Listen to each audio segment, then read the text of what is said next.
அனைவருக்கும் கணித வணக்கம். இப்போ பார்க்க போகிறது 8ஆம் வகுப்புக்குரிய கணக்கு பயிற்சி 1/6. அதில் 9ல் 2வது கணக்கை பார்க்க போகிறோம். எண்ணை திட்ட வடிவில் காண்க. கொடுக்கப்பட்ட கணக்கு என்ன? 5 × 10⁻³ ப்ளஸ் 5 × 10⁻1 ப்ளஸ் 5 × 10⁻⁻1 ப்ளஸ் 5 × 10⁻−3 அப்படின்னு சொல்லி கணக்கு கொடுக்கப்பட்டிருக்கு. முதல் ஸ்டெப் நம்ம என்ன பண்ண போகிறோம்? 5 × 10⁻³ என்ன பண்ணுவோம்? 1 போட்டு 3 பூஜ்ஜியத்தை போட்டுக்கிறோம்.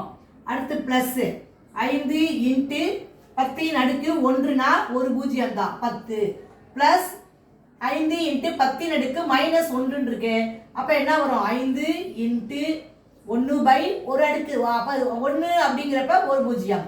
அடுத்து பாருங்க ப்ளஸ் 5 × 10⁻−3 இருக்கு. அது நம்ம இங்கே மாத்திரப்ப எத்தனை பூஜ்ஜியம் போடணும்? 2 3 பூஜ்ஜியம் போட்டுருணும். இதை மாதிரி எழுதிக்கிட்டோம். அடுத்த ஸ்டெப்பு 5 1000 பெருக்கினால் 5000 ப்ளஸ் 5 × 10 50. அடுத்து ப்ளஸ் 5/10 ப்ளஸ் 5/1000. இந்த மாதிரி அடுத்த ஸ்டெப் போட்டுக்கிட்டோம்.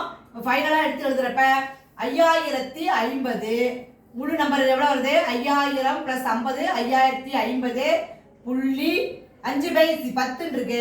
அப்போ என்ன ஒரு 10ல் 1ல் நம்பர் இருக்கு, அதனால 5 போட்டுக்கிறேன். 100ல் 1ல் நம்பர் இல்லை, அதனால பூஜ்ஜியம் சேர்த்துக்கிறோம். 1000ல் 5 அப்படிங்கிறப்ப இங்கே வரும்.